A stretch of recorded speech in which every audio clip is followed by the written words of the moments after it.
Grease on your cabinets isn't dirt. It's a chemical reaction, and if you've been wiping it with a wet rag and calling it clean, you've actually been spreading a thin film of oil across the wood every single time.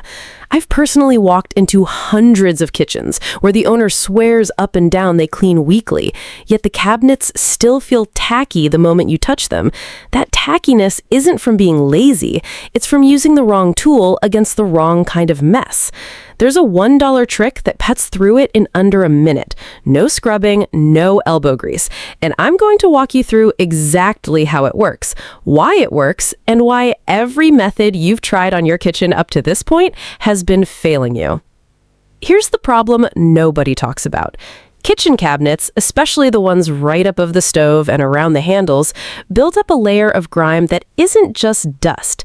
It's a mix of cooking oil vapor, hand oils, and airborne grease that lands on the surface every time you fry something, boil pasta, or even just make toast with the exhaust fan off. That layer is invisible at first. You won't see it forming. You'll notice it maybe 6 months in, when the cabinet door near the stove has a slightly yellow tint compared to the one across the kitchen, or when you run your hand along the wood and it feels almost sticky, like there's an invisible layer of tape residue.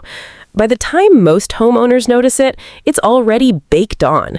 Heat from cooking, especially from a stove that sits close to the lower cabinets, actually cooks that oil layer into the finish over time, the same way grease bakes onto the inside of an oven if you don't clean it.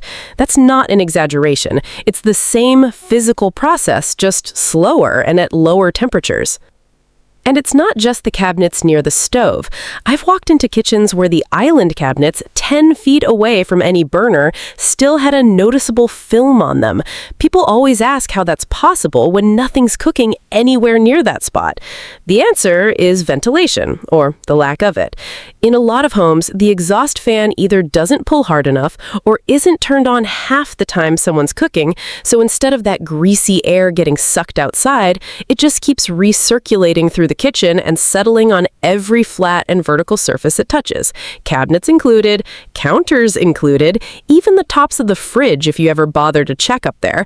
That's usually the dirtiest, most neglected surface in the whole kitchen, and almost nobody thinks to look. There's also a seasonal pattern to this that most homeowners never connect. Grease buildup tends to accelerate in the colder months, and it's not a coincidence. When it's cold outside, people cook more indoor meals, run the oven more, and critically, they keep windows shut and skip using the exhaust fan because they don't want to lose the heat in the house. All that extra grease-heavy air has nowhere to go, so it just keeps recirculating and resettling on the same surfaces over and over. If you've ever noticed your cabinets seem to get worse, specifically in winter, that's exactly why. It's not your imagination, and it's not that you're cooking differently. It's that the air in your kitchen simply isn't moving the way it should be. What makes this frustrating is that most people try to fix it the way they'd clean a countertop or a table. They grab a sponge, some dish soap, and start wiping in circles. And for the first pass, it looks like it's working. The surface looks a little cleaner, a little less hazy. But within a day or two, the grime is back, sometimes worse than before. That's because dish soap and a wet sponge don't remove baked-on grease. They just move it around and thin it out. And thin, spread-out grease actually attracts dust and lint faster than a thick layer does. So the cycle repeats. Wipe, look clean, get dirty again within 48 hours, wipe again. People assume their kitchen is just naturally greasy and give up trying to keep it looking new. It's not that the kitchen is worse than anyone else's, it's that the method never had a chance of working in the first place. I want to explain why this happens, because once you understand the actual chemistry behind it, the fix makes a lot more sense, and you'll stop wasting time on things that were never going to work. Cooking oil, whether it's vegetable oil, butter, or anything with fat in it, turns into a fine mist the moment it hits high heat. You can't see this mist most of the time. It's not smoke, it's aerosolized fat particles, and they travel farther than people think, easily 3 to 5 feet from the stove in every direction, sometimes more if you're frying without a lid. Those fine, nearly invisible oil mists land on the nearest flat or vertical surface, and cabinets, especially upper cabinets and the ones flanking the stove, are right in that blast radius.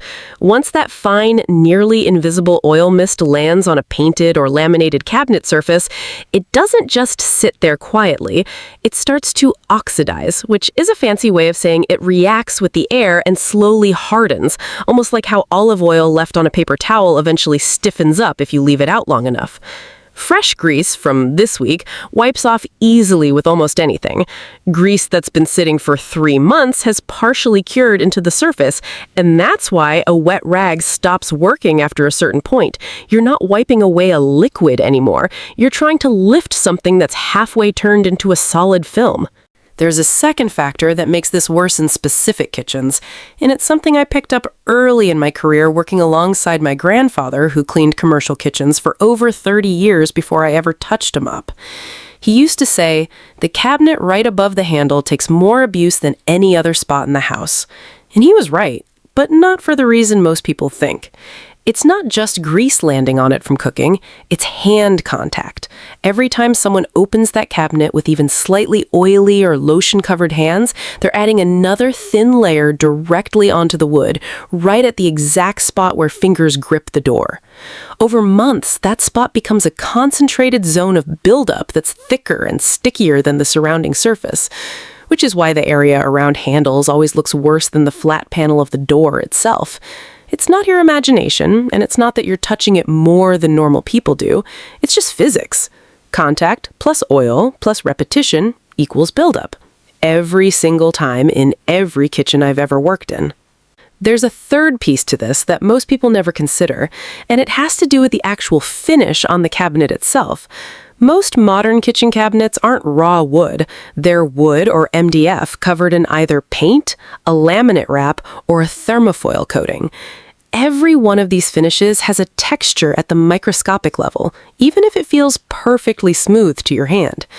Glossier finishes have a tighter, smoother texture, which is part of why high-gloss cabinets tend to resist grease longer than matte or satin finishes. Matte finishes have a slightly more porous, textured surface, almost like the difference between a smooth ceramic plate and a piece of eggshell finish paint on a wall. That texture gives oxidizing grease more surface area to grip onto, which is why two identical kitchens, one with glossy cabinets and one with matte, can have wildly different buildup speeds, even if the families cook the exact same meals. If your cabinets are matte or satin, you're going to see buildup faster, and that's not a flaw in the cabinet, it's just the nature of that finish. And it means you need to stay a little more consistent with upkeep than someone with high gloss stores would. I've also noticed, and this is purely from repetition across hundreds of jobs, that gas stoves produce noticeably heavier grease buildup on surrounding cabinets than electric or induction stoves do. It's not that gas cooking is inherently messier, it's that gas flames create more turbulent airflow around the pan, which kicks more of that oil mist up and outward instead of it staying contained closer to the pan the way it tends to on a flat electric surface. If you've got a gas range and you've always felt like your cabinets get dirtier faster than a friend's kitchen with an electric stove, that's a real physical difference, not something you're imagining or doing wrong. Now let's talk about the mistakes, because I see the same 3 every time I walk into a kitchen where someone's already tried and failed to fix this themselves. Mistake number 1 is using an all-purpose cleaner straight out of the bottle without diluting or adjusting for grease specifically. Most all-purpose cleaners are built to handle general dust and light dirt, not oxidized cooking oil. They'll cut through a light layer, sure, but they don't have the grease-cutting agents needed to break the molecular bond that's formed between the oil and the surface.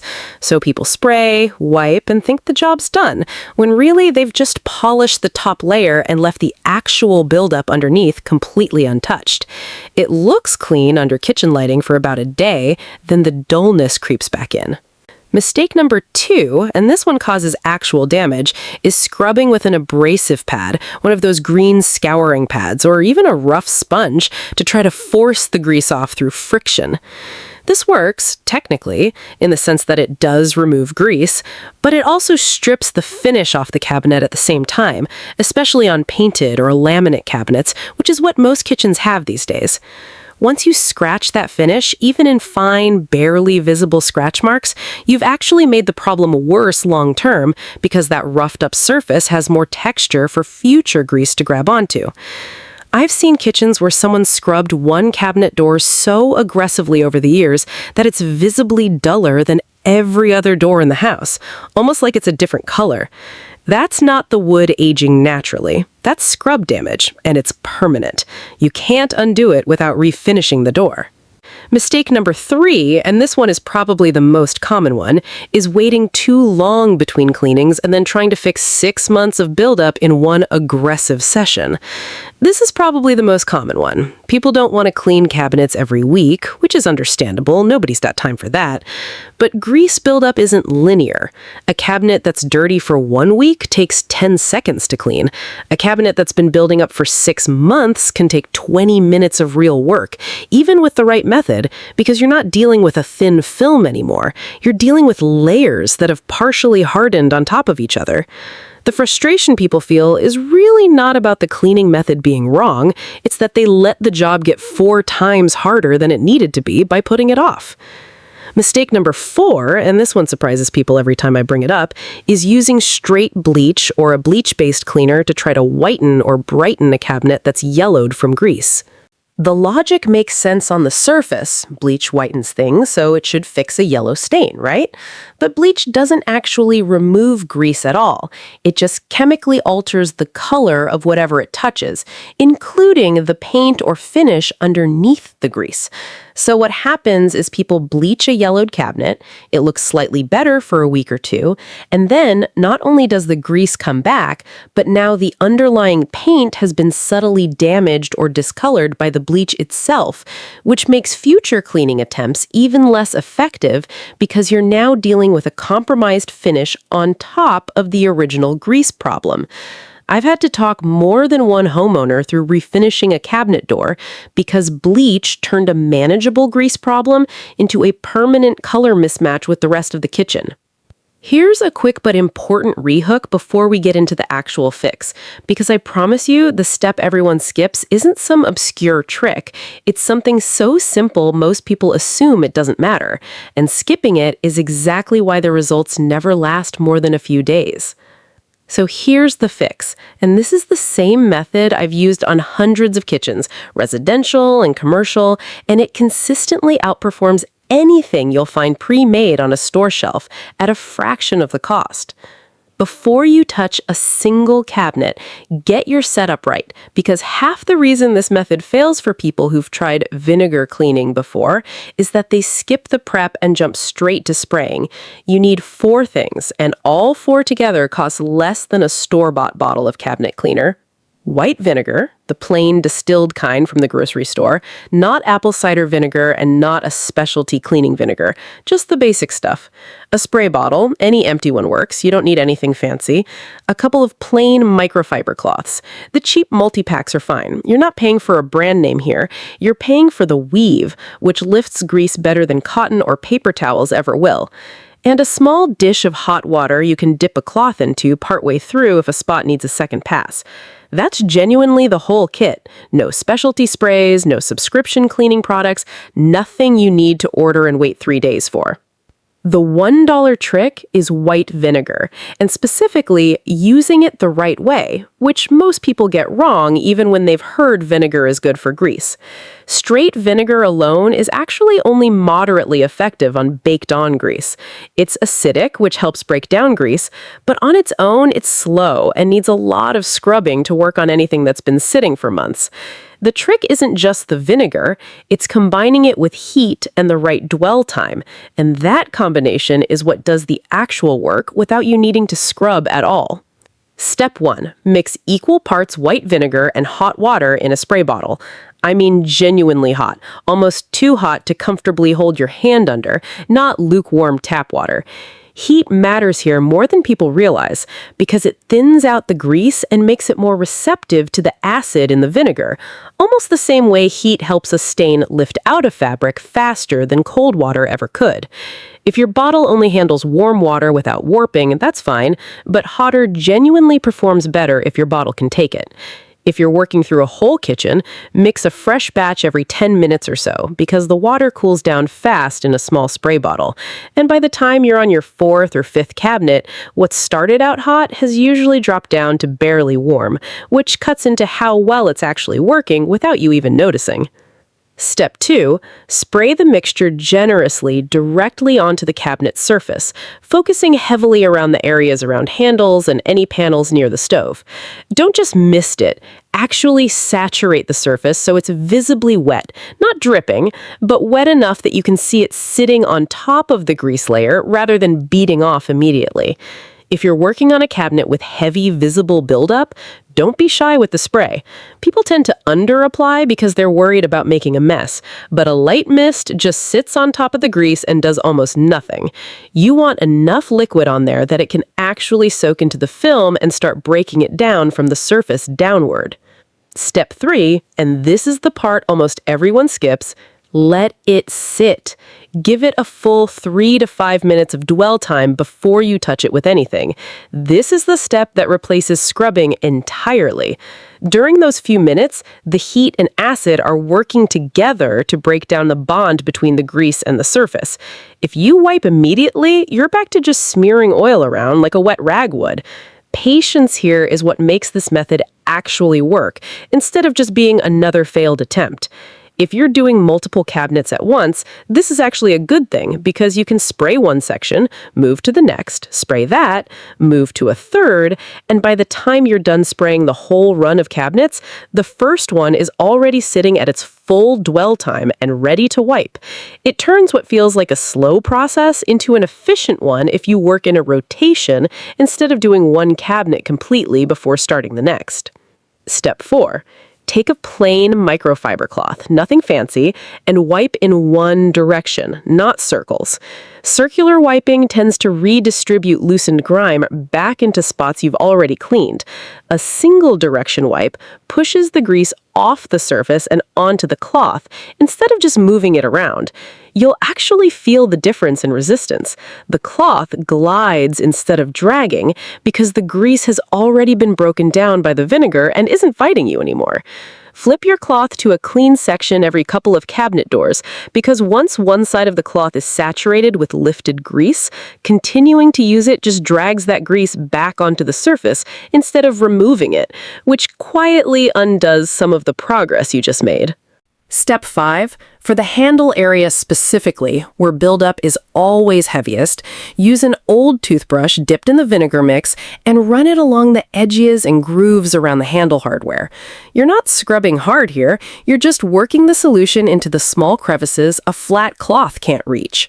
A few gentle passes is all it takes once the vinegar's already had time to sit and loosen things up.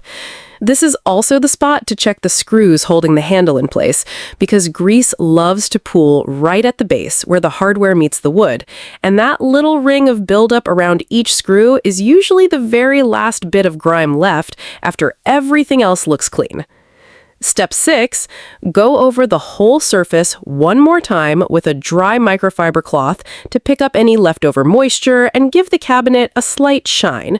This also prevents any streaking, since vinegar left to air dry on its own can sometimes leave faint marks, especially on darker cabinet finishes. Take this final pass seriously. Don't rush it just because the hard part's over. A rushed final wipe is how faint streaks end up drying into the finish, and then you're stuck noticing them every time the kitchen light hits the cabinet at a certain angle. Now, here's the pro tip that most people never hear, because it's not something you'll find on a typical cleaning blog. Add 2 or 3 drops of dish soap into your vinegar and water mixture before you spray it. Not a whole squirt, just a couple drops. Vinegar breaks down grease through acidity, but dish soap works differently. It's a surfactant, meaning it physically lifts oil away from a surface rather than just chemically loosening it. When you combine the two, you get both actions happening at once. acid breaking the bond, and soap lifting the loosened grease off the surface. And that's the difference between a method that works in 3 minutes versus one that needs 5 or 6 passes to get the same result. I picked this combination up from testing it on a commercial kitchen job years ago, where the client needed a fast turnaround before an inspection, and it's been my go-to ever since. Use a basic dish soap for this, nothing with added moisturizers or heavy fragrance oils, since some of the fancier dish soaps actually contain their own oils for the sake of being gentle on hands, and that defeats the purpose here. A plain, no-frills dish soap, the kind that's marketed as a grease cutter for pots and pans, is exactly what you want, because that's a soap that's already formulated to fight the same kind of oil you're dealing with on the cabinet. It's a small detail, but it's the kind of thing that separates a mix that works from a mix that just smells nice while doing half the job. I'll also mention, because I get this question constantly, that you can swap the vinegar for rubbing alcohol in a pinch if that's what you've got on hand, especially on tougher, more stubborn spots. Alcohol evaporates faster and doesn't leave any residue behind, and it works through a slightly different mechanism, breaking down the oil's structure directly rather than relying purely on acidity. It's not quite as effective as vinegar on deeply oxidized, months-old buildup, but for lighter maintenance cleaning between deep cleans, a 50-50 alcohol and water mix in a spray bottle does a genuinely solid job and dries almost instantly, which some people prefer if they don't want to deal with any lingering vinegar smell in the kitchen. There's one more step people always skip, and it's actually the one that matters most for keeping the cabinets clean longer, not just cleaning them once. After you've done the full clean, wipe the surface down with a very thin coat of mineral oil, just a few drops on a cloth, spread thin. This isn't about making the cabinet shiny for show. It creates a light barrier that makes future grease landings slide off more easily instead of bonding directly to the raw painted or laminate surface. Cabinets that get this treatment stay visibly cleaner for 2 to 3 times as long between deep cleans because you're not letting new grease sink directly into an unprotected surface every single day. You want to use plain mineral oil here, the same kind sold for cutting boards, not a furniture polish, and definitely not anything with silicone in it. Silicone-based polishes look great for about a week, but they build up their own residue over time, and eventually you get a hazy, cloudy layer that's honestly just as annoying to deal with as grease was in the first place, except now it's harder to strip off because it's not water or acid soluble the way grease is. Mineral oil doesn't have that problem. It's inert, it doesn't build up in layers the way polish does, and if you ever want to remove it, a simple vinegar wipe down handles that too. Less is genuinely more with this step. You're not trying to make the cabinets look wet or glossy. You're applying a barrier so thin you can barely tell it's there once it's buffed in. Put a few drops on a dry microfiber cloth, rub the cloth on itself first to spread the oil evenly across the fabric, and then wipe the cabinet down like you're buffing, not coating. If you can see visible streaks or a wet sheen sitting on the surface after you're done, you've used too much, and you should go back over it with a clean, dry section of cloth to soak up the excess. Done right, the cabinet should look slightly richer in color and feel smoother to the touch, but there shouldn't be any visible film. A quick note on frequency, because this changes how much work any of this actually takes. If you wipe the areas near the stove and around handles with just a plain, damp microfiber cloth once a week, even without the vinegar mix, you'll almost never need to do the full deep clean method, because you're catching the grease before it has time to oxidize and bond to the surface. The full vinegar method is for resetting a kitchen that's already behind, or for a deep clean every couple of months as maintenance. Once you're caught up, the day-to-day upkeep is genuinely just 30 seconds a week, not the 20-minute struggle most people assume cabinet cleaning has to be. Think of it the same way you'd think about washing dishes versus scraping burnt-on food off a pan you left soaking for 3 days. Both are technically the same task, cleaning a dirty surface, but one takes 10 seconds and the other takes real effort, and the only difference between them is how long you let the mess sit before dealing with it. Cabinets work on the exact same principle. A quick weekly wipe keeps you permanently in the easy category. Skip it for a season, and you're back to needing the full method with real dwell time and multiple passes. Neither approach is wrong, but one is clearly less work over the course of a year, and it's worth building into a habit rather than treating cabinet cleaning as a periodic emergency. If you want a simple way to remember it, tie it to something you're already doing weekly, like taking out the trash or wiping down the counters after Sunday cooking. Grab the same cloth you're using on the counters, run it along the cabinet fronts near the stove and around the handles while it's already damp, and you've added maybe 45 seconds to a task you were doing anyway. That's the entire secret to never dealing with baked-on buildup again. It's not a better product, it's just not letting the mess get the head start it needs to become a real problem. One thing I want to be clear about, because I don't want anyone using this on the wrong surface and being disappointed, this method works great on painted cabinets, laminate cabinets, and most sealed wood finishes, which covers the vast majority of kitchens out there. If your cabinets are unfinished or raw wood, which is rare but does happen in older homes, vinegar's acidity can actually dull or slightly damage the wood over repeated use. So in that case, you'd want to skip straight to a wood-specific oil soap instead. And if you're not sure what finish your cabinets have, test the mixture on a small hidden edge first, like the inside edge of a door, before going over the whole kitchen. Takes 10 seconds and saves you from any surprises. This one habit alone has saved more than a few of my clients from an expensive refinishing job, simply because they found out on a hidden edge that their cabinets reacted differently than expected, instead of finding out in the middle of the most visible door in the kitchen. I also get asked a lot whether this works on cabinets that have years, not months, of buildup, the kind where the grease has almost yellowed the paint permanently.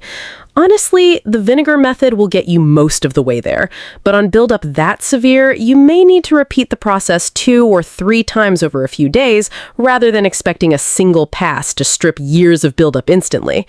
Each pass will lift another layer, and most people are shocked at how much lighter the cabinets look by the second or third round, even on doors they assumed were just permanently discolored.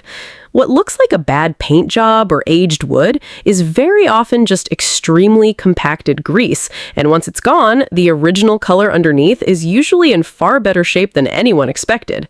If you've made it this far and you're thinking about your own kitchen right now, picturing that one cabinet by the stove that's always felt a little off, no matter how many times you've wiped it, that's the exact one to start with.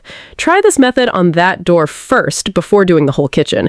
You'll see the difference in real time, and once you feel how easily the grease lifts without any scrubbing, you'll understand why the store-bought sprays never fully solved the problem for you in the first place. This isn't about buying another product, it's about understanding what's actually happening on that surface and using something that works with the chemistry instead of fighting against it with brute force. If this saved you from another round of scrubbing that wasn't going to work anyway, subscribe so you don't miss the next one, because I've got a whole series of these field-tested fixes coming, pulled straight from years of real jobs most people never get to see behind the scenes. Drop a comment and tell me your worst cleaning problem, whether it's cabinets, grout, stainless steel, or something else entirely that's been bugging you for months. Because a lot of what I cover on this channel comes directly from what people ask me in the comments section, not from some list I made up in advance. And if grease buildup around your stove is a recurring issue, go check out the video I did on cleaning range hood filters, because that buildup and this cabinet buildup are coming from the exact same source, sitting in the same greasy air, and fixing one without the other means you're solving half the problem and leaving the rust to slowly drift right back onto the cabinets you just spent all this time getting clean.